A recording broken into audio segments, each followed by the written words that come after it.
दोस्तों हाँ सर। नमस्कार, मैं हूं आलोक पाठक और आप देख रहे हैं खबर दस्तक। आज हमारे साथ समाजवादी पार्टी के तेजतर्रार प्रवक्ता विवेक पांडे जुड़े हुए हैं। विवेक जी आपके एक पूर्व सहयोगी रहे हैं, ओम प्रकाश राजभर जी। वो जी बार बार बताते रहते हैं कि समाजवादी पार्टी को क्या क्या करना चाहिए। गाजीपुर में थे, मीडिया से बातचीत करते हुए ओम प्रकाश राजभर जी ने कह दिया,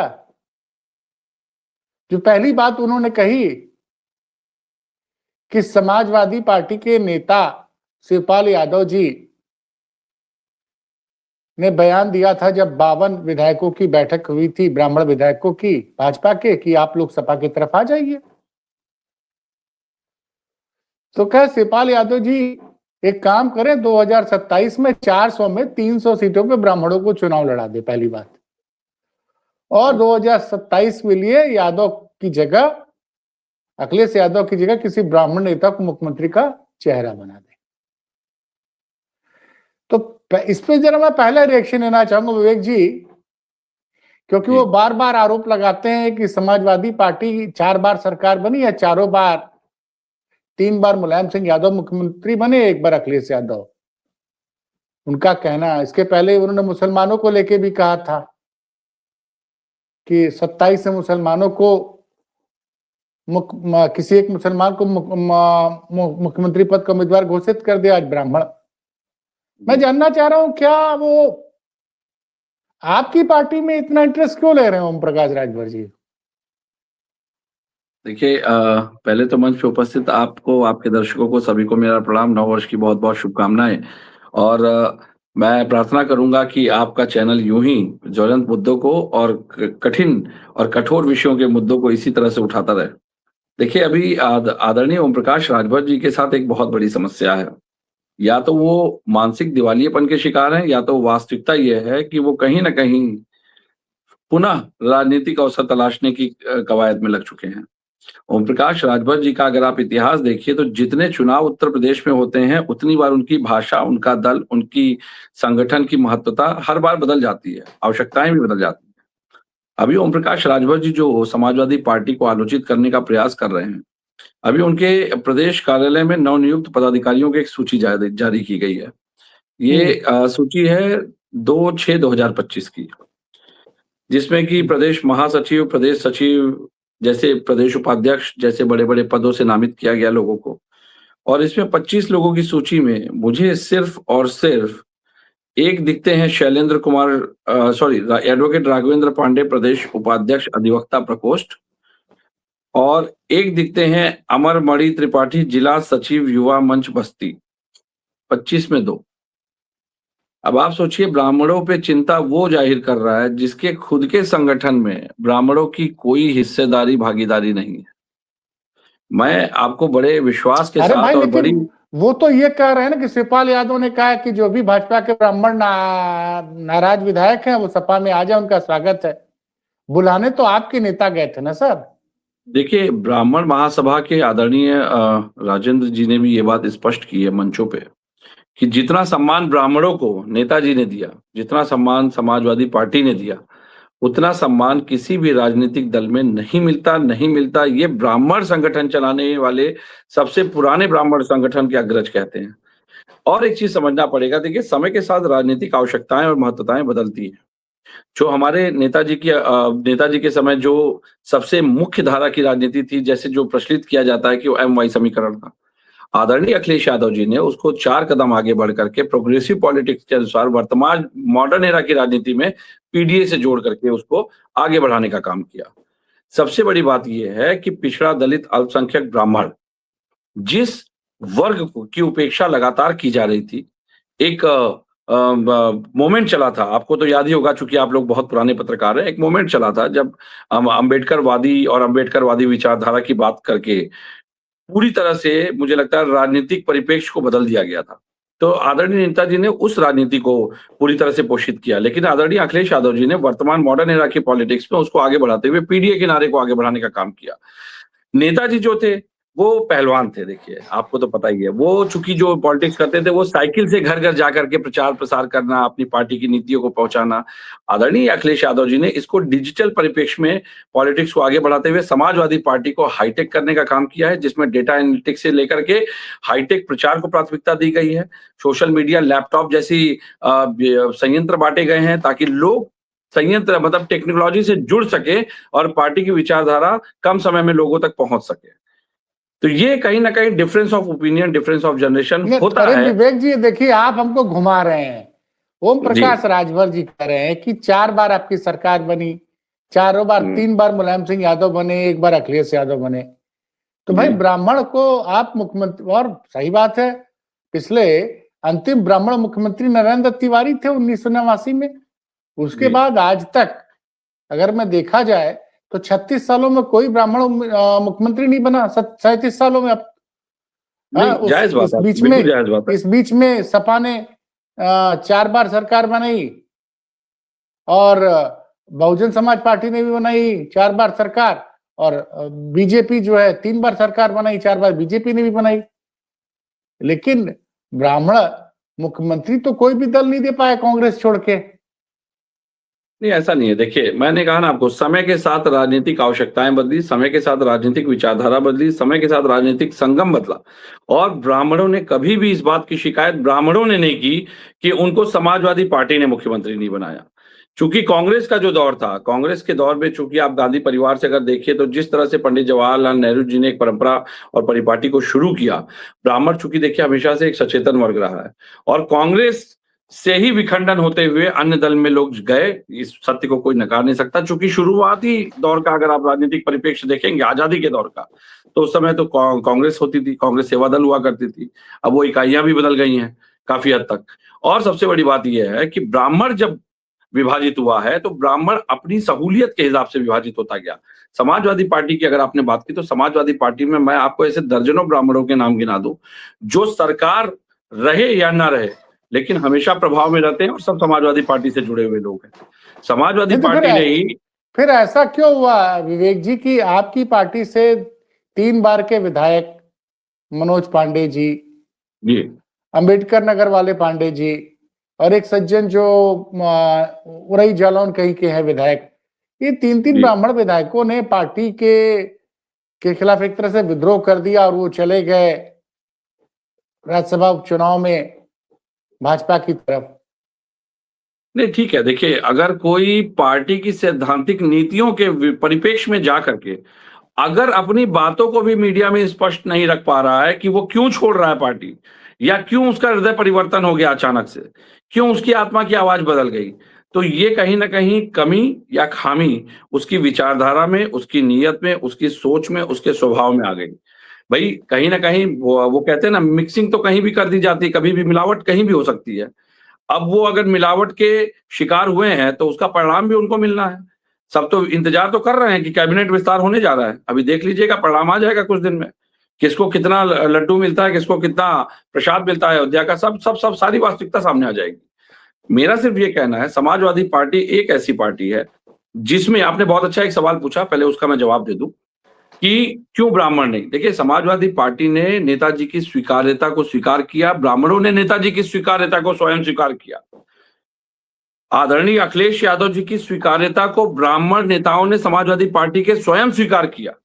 और कल अगर पीडीए को आगे बढ़ाते बढ़ाते अगर आदरणीय अखिलेश जी को यह बात महसूस होती है कि अब किसी ब्राह्मण मुख्यमंत्री की मांग उत्तर प्रदेश की जनता कर रही है, तो आप यकीन मानिए अखिलेश यादव जी, आदरणीय अखिलेश यादव जी ऐसे पहले नेता होंगे जो उत्तर प्रदेश को ब्राह्मण मुख्यमंत्री देने में बिल्कुल गुरेज नहीं करेंगे। एक बार मंच पे उन्होंने कहा था कि अगर मुझसे कोई मुख्यमंत्री का पद भी मांग ले, एक पत्रकार ने उनसे पूछ लिया था, आपको याद होगा वो विषय भी, उन्होंने कहा था मैं स्वेच्छा से बिल्कुल खुशी खुशी दे दूंगा, बस वो उस योग्य होना चाहिए। तो मेरा ये बहुत स्पष्ट मत है। मैं खुद ब्राह्मण हूं, समाजवादी पार्टी में हूं, लंबे समय से जुड़ा हूं, छात्र जीवन वहीं बीता है। छात्र जीवन से हम लोगों ने जो राजनीतिक पौधा अपने अंदर सिंचित किया, आज उसका अगर कहीं ना कहीं प्राकट्य हो रहा है, उसमें अगर फल थोड़े बहुत भी आपको दिखते हैं, तो ये सब समाजवादी पार्टी और विशेष युवा नेतृत्व आदरणीय अखिलेश यादव जी के नेतृत्व से पोषित है और हमें उन पे पूरा भरोसा है। हम समाजवादी के पार्टी के जो विशेषकर समाजवादी पार्टी के सैद्धांतिक ब्राह्मण हैं, उनको कोई आवश्यकता नहीं है। अगर उन्हें आदेश मिलेगा नेतृत्व करना है, नेतृत्व करेंगे। अगर उन्हें कहा जाएगा संगठन में रहना है, संगठन का दायित्व देखेंगे। अगर उन्हें कहना है, अगर उनको कहा जाएगा कि अब आप पार्टी के विस्तार को जाकर के दूसरे राज्यों में हमें जो कार्य पार्टी कर देती है, हम उसके लिए हमेशा तैयार हैं, हमें कोई आपत्ति नहीं है। और हम तो सहज खुद स्वीकार करते हैं, आदरणीय अखिलेश यादव जी के नेतृत्व को हमने स्वीकार किया है। लेकिन सवाल ये उठता है कि राजभर जी तो मुझे समझ में नहीं आता कि राजभर जी के पास इतना आत्मविश्वास आता कहां से। पहली बात तो ये है, क्योंकि उन्होंने एक बात और बोली है कि अखिलेश यादव जी इसलिए मुख्यमंत्री बन गए कि शिवपाल जी और मुलायम सिंह जी थे, इस वजह से चुनाव जीते और उनकी वजह से मुख्यमंत्री बने, वो दोबारा मुख्यमंत्री नहीं बन पाएंगे। और ऐसा क्यों कह रहे हैं, सुनिए पूरा मेरा सवाल, ऐसा वो क्यों कह रहे हैं जब 2024 के चुनाव में अखिलेश यादव ने मोदी, योगी और साथ तीनों को ध्वस्त कर दिया था लोकसभा चुनाव में, और खुद उनके पुत्र घोसी में 1.5 लाख वोटों से हारे थे। उत्तर प्रदेश की राजनीतिक विडंबना है कि ओम प्रकाश राजभर जैसे नेता इतने संकीर्ण विचारों के साथ उत्तर प्रदेश की राजनीति में सरकार का हिस्सा है। और ये वही सरकार है जिस सरकार को राजभर जी कभी कटोरा थमा रहे थे, कभी मठ भेज रहे थे और ना जाने क्या क्या, कभी तो जूते भी चला रहे थे। अभी 30 अप्रैल को 200 से अधिक अल्पसंख्यक प्रकोष्ठ के राजभर जी की पार्टी के नेताओं ने त्यागपत्र देकर राष्ट्रीय क्रांतिकारी समाजवादी पार्टी ज्वाइन कर ली। उनके महासचिव इजहार अली जी का स्पष्ट बयान था कि राजभर जी पार्टी में केवल और केवल अपने पुत्रों को प्राथमिकता देते हैं। और जब पूर्ववर्ती में भी आप देखेंगे, प्रदेश के इनके जो प्रदेश अध्यक्ष थे, उन्होंने भी छोड़ करके पार्टी नहीं खड़ी कर ली। राजभर जी के ही दल के लोग थे वो। राजभर जी के बयान इतने अच्छे होते हैं कि उनकी बयानों पे जब भरोसा करके उनके कार्यकर्ता पीला गमछा ओढ़ के कहीं चले जाते हैं पुलिस स्टेशन में, थानों में, तो वहां पे उनको वो आलोचना और वो अपमान झेलना पड़ता है कि उनका विश्वास उड़ जाता है राजभर जी से। और राजभर जी के अंदर देखिए सबसे बड़ी समस्या कि मैं आपको स्पष्ट बता दूं, जब ये बयान वो दे रहे थे उसी समय उन्होंने फिर से वो 86 में 56 एसडीएम वाला बयान दोहराया। आज तक बड़ी चुनौती के साथ कह रहा हूं, किसी भी विपक्ष के नेता ने वो लिस्ट नहीं दिखाई जिसमें 86 में 56 यादव एसडीएम की बात होती है या चर्चा होती है। तो जब इतने अशिक्षित, अपरिपक्व, कूपमंडूक प्रकार के राजनेता उत्तर प्रदेश की राजनीति में संचालन कर रहे हैं, तो आप सोचिए कि उत्तर प्रदेश के राजनीतिक भविष्य को किस तरह से पताल में ले जाने का कार्य किया जा रहा है, जब आपके डेटा और आंकड़े ही सही नहीं है। मतलब विवेक जी, उनका कॉन्फिडेंस तो इतना बड़ा, वो तो कह रहे हैं कि समाजवादी पार्टी में कोई नेता ही नहीं है, पीडीए अखिलेश जी कहते रहते हैं, जो उनको एक विधानसभा में मेरी पूरी बात सुन लीजिए, वो कह रहे हैं कि उनकी कि हर विधानसभा में 5,000 वोट दिलवा दे। वो कह रहे हैं हमारे साथ एनडीए में अनुप्रिया पटेल हैं, अनुप्रिया पटेल का नाम ले रहे हैं, संजय निषाद का नाम ले रहे हैं, और जयंत चौधरी का नाम ले रहे हैं, केशव मौर्य का नाम ले रहे हैं, ब्रजेश पाठक का नाम ले रहे हैं, ओम प्रकाश राजभर का नाम ले रहे हैं, लेकिन कि ये सारे लोग 5-5 हजार वोट हर विधानसभा में दिला सकते हैं, लेकिन वो योगी जी का नाम नहीं ले रहे हैं और कह रहे हैं कि समाजवादी पार्टी में पीडीए अखिलेश जी कहते हैं कोई ऐसा नेता नहीं है जो एक विधानसभा में उनको 5,000 वोट दिलवा दे। ये कॉन्फिडेंस कहां से आता है? मेरा सवाल है कि इतना कॉन्फिडेंस आता कहां से, जब वो अभी लोकसभा चुनाव हुए ज्यादा दिन नहीं हुए हैं, मतलब 18 महीने पहले लोकसभा चुनाव का रिजल्ट आया था और समाजवादी पार्टी और इंडिया गठबंधन ने 403 में 227 विधानसभाओं में लीड हासिल की थी। देखिए, इस बात को समझिए कि ओम प्रकाश राजभर जी वास्तविकता में, मैं कह रहा हूँ, या तो उम्र के उस पड़ाव पे हैं जहां पे कि वास्तव में बुद्धि भ्रमित हो जाती है, और या तो उनको, मुझे लगता है, किसी चिकित्सा की आवश्यकता है, या वो कोई दवाई ऐसी ले लेते हैं शारीरिक स्वास्थ्य को लेकर के। कुछ दिन पहले एडमिट भी थे कि जिसकी वजह से वो क्या कह रहे हैं, क्या बोल रहे हैं, क्या तर्क प्रस्तुत कर रहे हैं, उसका कोई आधार नहीं रहता। राजनीतिक गलियारों में चर्चा है कि वो पुनः प्रयास कर रहे हैं कि सपा किसी तरह से उनके लिए दरवाजे खोल दे। सपा के दरवाजे क्या, वो खिड़की खोल दे तो कूद के फांद के अंदर आ जाए।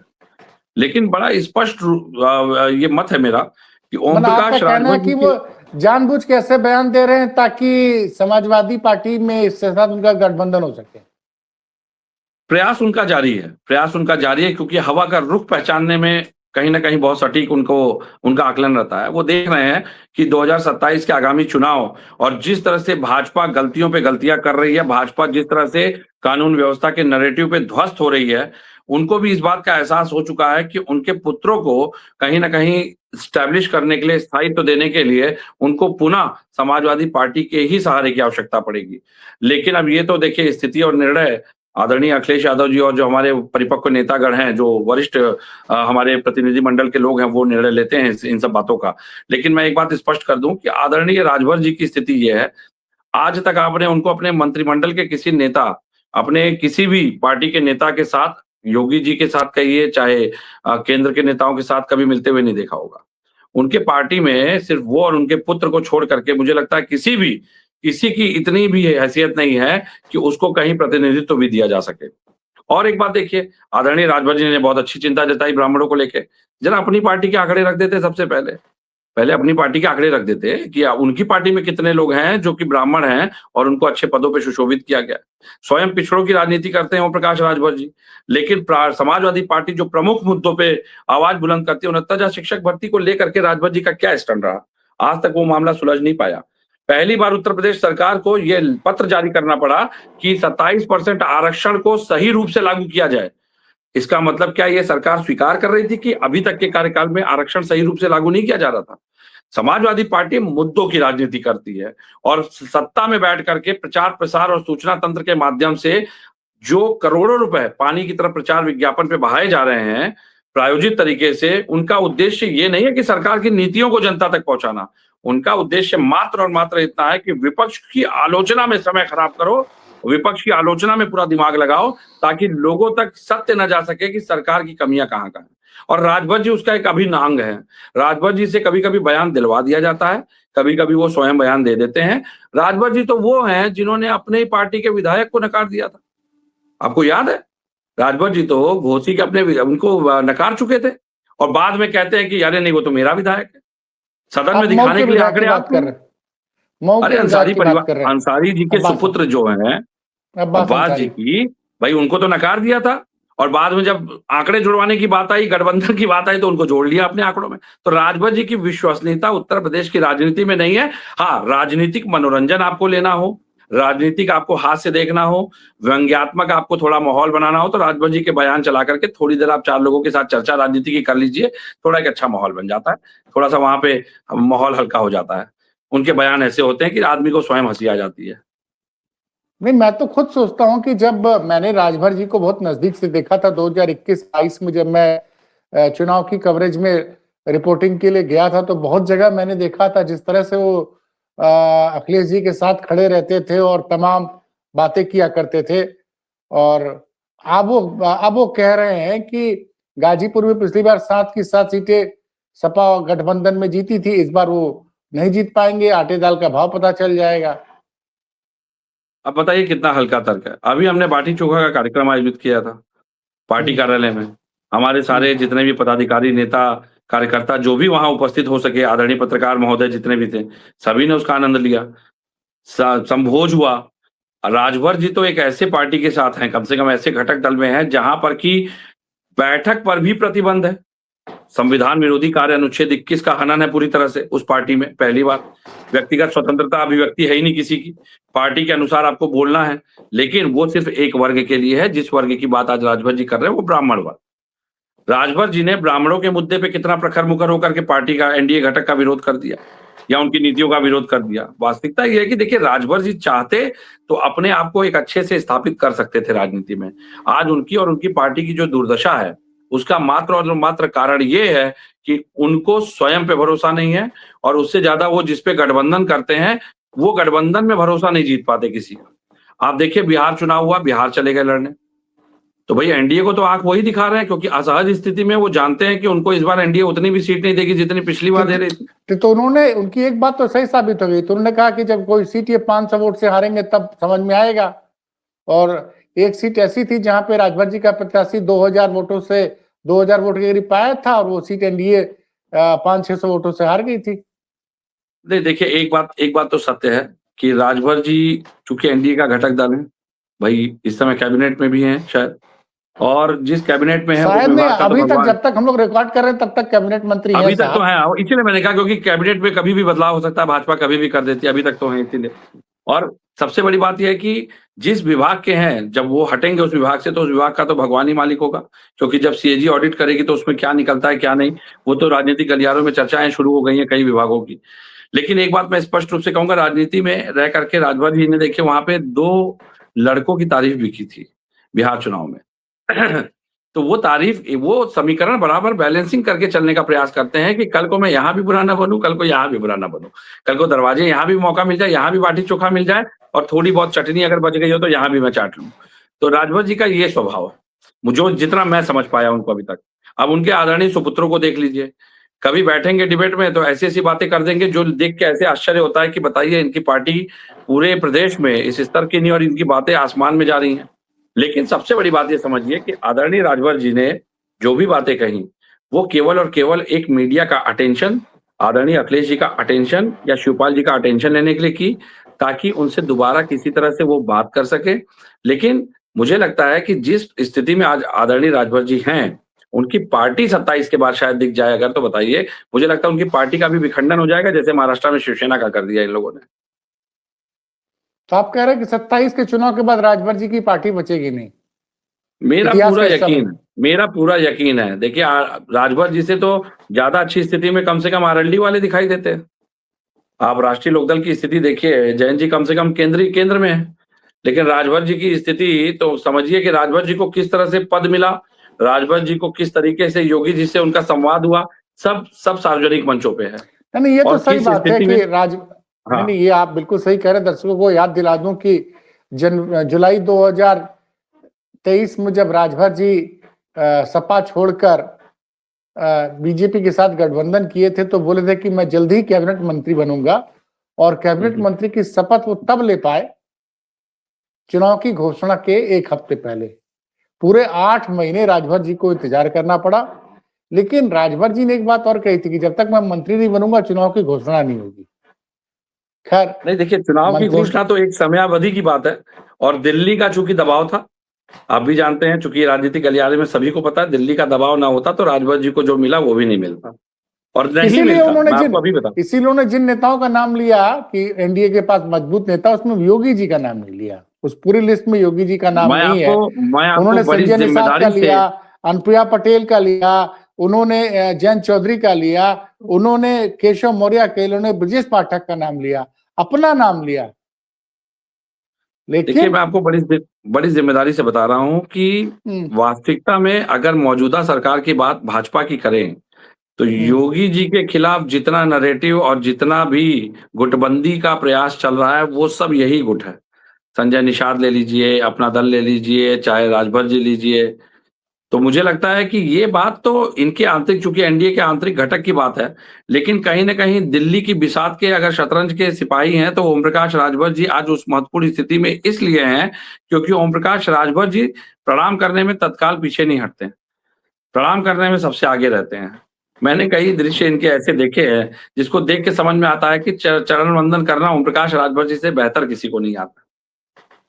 जी सर, वो तो बड़ा ललकारते हैं। मेरे बनारस के रहने वाले हैं, मेरे उनके बड़े अच्छे व्यक्तिगत संबंध है। मंत्री बनने के पहले मैं उनके साथ खूब चाय पिया करता था।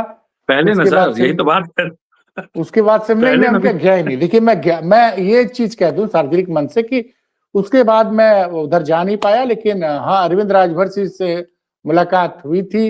अरुण राजभर जी आज भी हमारी उनकी बात होती है, हमारे चैनल पे बैठते हैं। देखिए अंतर है। आप बहुत अच्छी बात ले आए, मैं टोक रहा हूँ, इसके लिए क्षमा प्रार्थी हूँ, लेकिन अंतर है, यही अंतर है आदरणीय अखिलेश यादव जी, यही अंतर है हमारे नेताजी, स्वर्गीय नेताजी, यही अंतर है शिवपाल जी में और ओम प्रकाश राजभर जी में।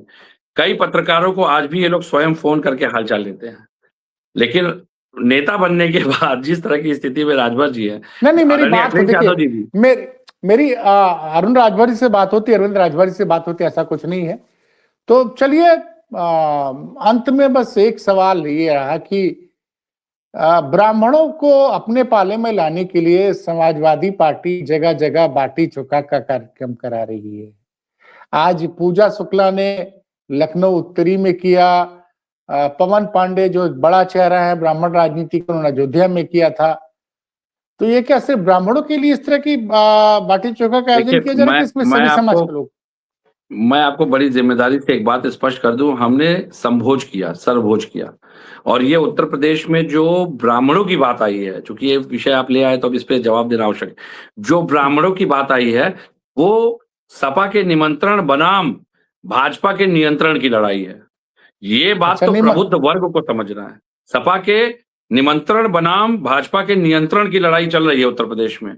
और मैं बड़ी जिम्मेदारी से कह रहा हूं, आपके सामने मंच पे कह रहा हूं, आदरणीय पवन पांडे जी की बात करिए, आदरणीय ऋषभ तिवारी जी की बात करिए, चाहे मेरी बात कर लीजिए। मैं ऐसे कई नाम आपको बता दूंगा ब्राह्मणों के, जो कि हमारी पार्टी में ऐसा प्रभाव रखते हैं कि अगर वो कुछ कह दे, वरिष्ठ नेता हैं हमारे सब ब्राह्मण समाज के, लेकिन अगर वो कुछ कह दें, आदरणीय अखिलेश यादव जी, चाहे आदरणीय शिवपाल जी, कभी भी उस बात को मना नहीं करते हैं। जब फरसा लगाने की बात आई थी, परशुराम जयंती की बात आई थी, उसमें जब ब्राह्मण लोगों ने पहल की, जब स्वामी प्रसाद मौर्य के कृत्यों का विरोध किया गया पार्टी के अंदर खुले मंच पे, उसका कभी आदरणीय अखिलेश यादव जी ने ऐसा नहीं कि नजरअंदाज कर दिया उन बातों को।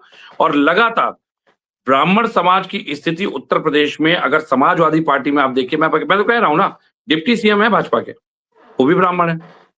हमारी समाजवादी पार्टी में मैं खुद एक प्रवक्ता आपके मंच पे बैठा हूं, लेकिन मेरी पार्टी ने कम से कम एक लोकतांत्रिक हमारे यहाँ व्यवस्था है जिसमें कि अपनी बातों को खुले मंच पे रखने के लिए खुले शब्दों की अभिव्यक्ति की आजादी दे रखी है। आदरणीय डिप्टी सीएम जी सोचिए, जब ब्राह्मणों के नैरेटिव पे बयान दे रहे थे, मैं उनकी शब्दों को देख रहा था कि वो कितने विवश दिखाई दे रहे हैं कि चाह कर भी खुलकर अपने समाज का वो संबोधन नहीं कर सकते कि अब परशुराम के क्रोध को जगाने की आवश्यकता है, परशुराम के फरसे की शक्ति दिखाने की आवश्यकता है। केवल ब्राह्मण समाज टारगेट होगा एनडीए में, लोधी समाज टारगेट ना हुआ। लोधी की बैठक हुई 30 तारीख को, कल्याण सिंह जी के सुपुत्र गए थे उस बैठक में। जिस दिन ये ब्राह्मणों की बैठक हुई उस दिन अल्पसंख्यक मोर्चा की बैठक भाजपा प्रदेश कार्यालय में चल रही थी, लेकिन टारगेट केवल ब्राह्मण किया जा रहा है। उसका कारण है, आप पहले कार्यकाल से अभी तक क्या की स्थिति भाजपा की देख लीजिए। लगातार जिस तरह से ब्राह्मणों को आलोचित किया गया, ब्राह्मणों पे हिंसाएं की गई। आज बांग्लादेश की चिंता है भाजपा को कि हिंदू ब्राह्मण को जला के मार दिया। यही बताइए ऊंचाहार में क्या हुआ था, रायबरेली में क्या हुआ था बताइए, 5 ब्राह्मणों को जिंदा जला दिया गया था। तब चिंता नहीं दिखाई किसी ने, तब किसी को चिंता नहीं थी, क्योंकि उत्तर प्रदेश के ब्राह्मण थे वो। माँ बेटी जल गई थी कानपुर में, और जो जिम्मेदार अधिकारी थी वो कैसे मंच पे नृत्य कर रही थी। चाहूंगा कि चलिए विवेक जी, आपने जो समय दिया उसके लिए बहुत बहुत धन्यवाद। अच्छा, प्रणाम।